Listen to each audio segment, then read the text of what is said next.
Il faisait nuit, un peu froid. Terrée dans sa cachette, Aileen avait attendu des heures avant de sortir. Mais à présent, elle n'avait plus le choix.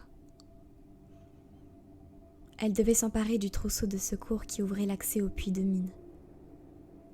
C'était sa dernière chance. Dehors, les carapaces de tôle des vieux bâtiments grinçaient sous les assauts du vent. La jeune femme se glissa entre les rayonnages dévastés de la réserve. Le sol était jonché de paquets éventrés. Depuis 3 jours, elle y venait pour ramasser de quoi survivre, comme un animal. Mais elle détestait cet endroit plus que tout autre. Elle y trouvait de moins en moins de nourriture. Mais cela ne la préoccupait pas pour l'instant. Elle avait trop peur pour avoir faim. Aileen avançait pas à pas, retenant sa respiration. Le sang lui battait aux tempes. En arrivant à la porte du couloir qui remontait vers l'aile administrative, elle reprit son souffle. La jeune fille se sentait comme un chat qui se faufile au cœur d'un chenil endormi. Elle se déplaçait, tous les sens en éveil, évitant les fenêtres et redoutant chaque bruit. Lorsqu'elle atteignit les bureaux, elle reconnut aussitôt la puanteur. Les pièces étaient ravagées, les traces de lutte nombreuses. Entre les meubles renversés, 2 corps gisaient au pied du poste de radio détruit.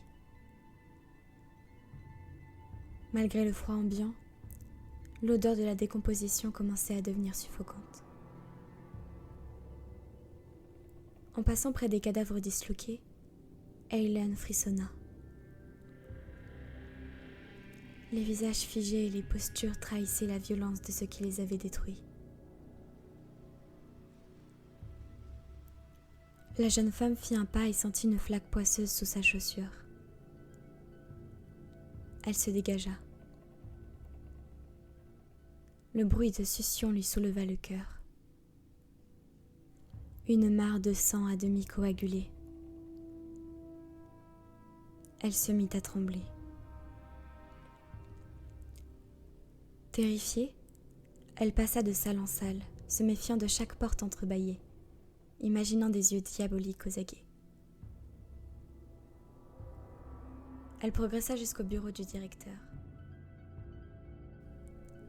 Lorsqu'elle découvrit que la clé de secours était toujours dans son boîtier rouge vissé au mur, le soulagement l'envahit. Briser la vitre en cas d'urgence. C'était le cas. Aileen étouffa le bruit du choc avec son blouson. Elle décrocha la clé et la serra à s'en faire blanchir les jointures. Ses études de géologie industrielle ne l'avaient pas préparée à ce cauchemar. Quelques jours plus tôt, dans cette même pièce, elle fêtait son arrivée sur l'exploitation minière de Tregovna. Elle était encore folle de joie d'avoir obtenu l'autorisation exceptionnelle de venir faire son stage de fin d'études dans une des mines de métaux rares les plus stratégiques du monde. Tous ses copains de promo avaient été jaloux. Plus aucun d'eux ne le serait à présent. Perdu au fin fond de la Sibérie orientale, à plus de 200 km de toute vie civilisée, l'endroit était austère, vétuste. 42 hommes et 4 femmes coupés de tout, pour arracher quelques centaines de kilos de rhénium et d'anciens filons de molybdène. Avec le développement des hautes technologies, ce métal rare aux propriétés chimiques très particulières, résistant aux acides et à la chaleur, avait fini par valoir 10 fois plus que l'or. La mine était un camp retranché, mais l'ambiance y était bonne. En quelques soirs, cette jolie Australienne avait fait plus de fêtes et reçu plus de propositions explicites que durant toutes ses études à Victoria. Et puis tout avait basculé. Avec d'infines précautions, Aylen jeta un œil à travers les vitres sales. Dehors, la place centrale de l'exploitation était éclairée par de puissants projecteurs. Le vent glacial sifflait, emportant les flocons de neige tout juste tombés, les courants d'air sculptés des volutes de cristaux blancs qui erraient comme des spectres. Aylen repéra à l'entrée du bâtiment du puits de mine son but. De ce poste d'observation, elle compta 3 corps de plus étendus dans la nuit. À part elle, combien étaient encore en vie? Au loin, une porte claqua. Le sang d'Aylen se glaça. Comme une bête traquée, elle se réfugia aussitôt entre une armoire métallique et le mur. Elle se recroquevilla autant qu'elle le pouvait. Blottie, le menton collé aux genoux, les yeux fermés, elle réprima un sanglot. Elle était à bout de nerfs. Impossible de localiser précisément l'endroit où cette porte avait claqué. Était-ce le vent? L'un de ceux qui menaient la chasse? Le souvenir du premier cri qu'elle avait entendu lui revint. Il y en avait eu beaucoup d'autres depuis. Aylen allait devoir rester immobile, peut-être durant des heures, pour se convaincre que le danger s'était éloigné.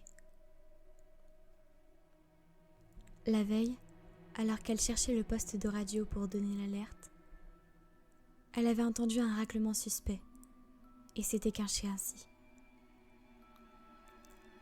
Une silhouette était apparue, passant près d'elle, comme un fantôme. Son esprit s'était emballé. Peut-être s'agissait-il d'une victime comme elle, avec qui elle aurait pu s'allier. Ou peut-être était-ce l'un de ceux qui, depuis 4 jours, perpétraient ce carnage. Parier sur la réponse aurait pu lui coûter la vie. Elle n'avait pas bougé. Elle ne savait même pas comment elle avait réussi à s'empêcher de crier.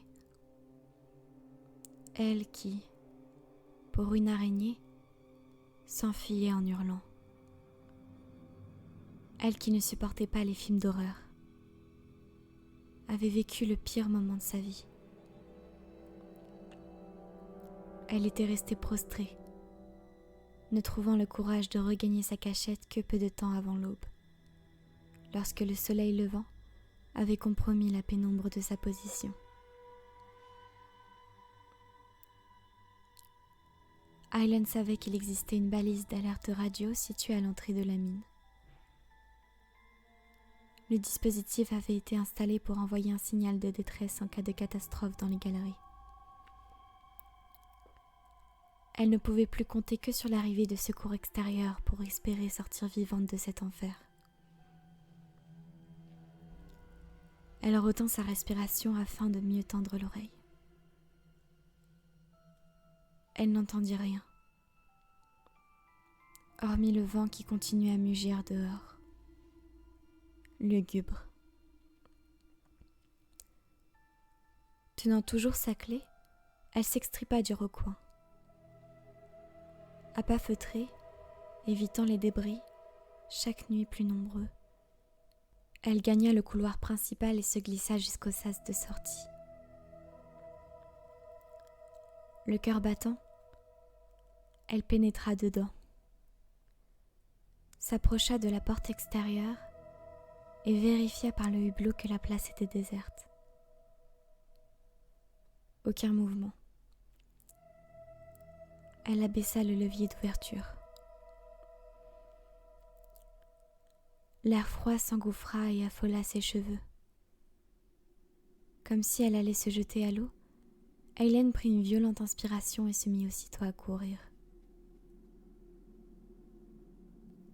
Elle traversa l'espace découvert, voûté comme les soldats qui redoutent des tirs de sniper.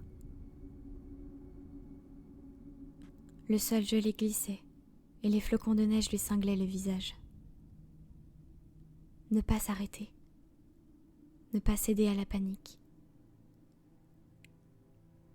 Du coin de l'œil, la jeune femme repéra un autre corps. Elle était trop stressée pour tenir les comptes, mais en 4 jours, plus de la moitié du personnel de la mine avait déjà dû être exterminé. Elle atteignit le bâtiment de la mine et se plaqua contre la paroi. Ses mains couraient sur les murs décrépits. Essoufflée, elle remonta jusqu'à la porte, introduisit la clé et déverrouilla le lourd panneau métallique. Il lui sembla entendre un nouveau claquement de l'autre côté de la place. Un frisson de terreur la traversa. Ses doigts étaient engourdis par la peur et le froid. Mais elle réussit à ouvrir. Elle se glissa à l'intérieur et referma immédiatement. Aileen souffla comme après une apnée. Scrutant la nuit par le hublot de la porte, elle tenta de déterminer ce qui avait pu provoquer ce bruit. La place était toujours vide. Tout à coup, là, juste de l'autre côté de la vitre, un visage fit éruption. Un homme la fixait, comme s'il n'avait pas conscience de la barrière de verre. Il tenta de saisir la jeune femme d'un geste animal. Ses doigts s'écrasèrent sur l'épais hublot. Il grogna de douleur et de rage. Aileen recula en étouffant un cri. Elle n'arrivait pas à détacher son regard de ce visage méconnaissable, qu'elle identifiait pourtant. Le chef chimiste de la base n'avait plus rien de l'homme affable qui avait répondu à toutes ses questions. Son cou et sa mâchoire étaient maculés de sang. Dans la lumière froide et rasante des projecteurs, il ressemblait à un tueur. Que s'était-il passé ? L'homme s'acharnait sur la porte. S'il réussissait à entrer, Aileen était perdue. Dans un ultime sursaut de raison, la jeune femme fit volte-face et courut vers le puits de descente. Elle dévala les rampes métalliques qui conduisaient aux ascenseurs. Elle longea le couloir poussiéreux, sans même respecter les précautions qu'elle s'était imposées pour ne pas se faire surprendre. Elle arriva devant les cages. L'armoire électrique était là, sur la droite. Le jaune vif de l'équipement récent contrastait fortement avec les teintes d'oxyde et de terre qui couvraient la machinerie voisine. Aileen ouvrit le capot. 2 diodes vertes clignotaient, encadrant un énorme bouton poussoir rouge. Sans hésiter, la jeune femme l'enfonça de toutes ses forces. Le gyrophare qui surmontait l'armoire se mit à tourner et une sirène extérieure hurla au loin. Pour la première fois depuis des nuits, Aileen éprouva un mince sentiment d'espoir. Cet émetteur-là fonctionnait. Un bruit de verre brisé balaya le maigre réconfort qu'elle avait ressenti. L'homme allait sans doute réussir à pénétrer dans le bâtiment. Il lui coupait toute retraite vers sa cachette. Sa seule option était de descendre dans la mine et de s'y terrer. Elle ouvrit l'une des cages d'ascenseur. En entrant dans la cabine de fer suspendue au-dessus du puits, La jeune femme eut une sensation de vertige. Sa gorge se serra. Elle ne connaissait pas la mine. Elle n'y était jamais descendue. Elle savait seulement qu'à plus de 400 mètres sous la surface du sol, courait un labyrinthe s'étendant sur plusieurs dizaines de kilomètres. Elle entendit des pas lourds dévalant les rampes. D'un geste sec, elle referma la grille de la cage et appuya sur la commande de descente. L'âme déboucha au moment même où les grandes roues de la machinerie se mettaient en mouvement. Dans un cri rauque, bestial, le fou furieux s'agrippa à la porte grillagée de l'ascenseur. Aileen poussa un cri de terreur et se réfugia au fond de la cage. Elle voyait son visage souillé, son regard de démon,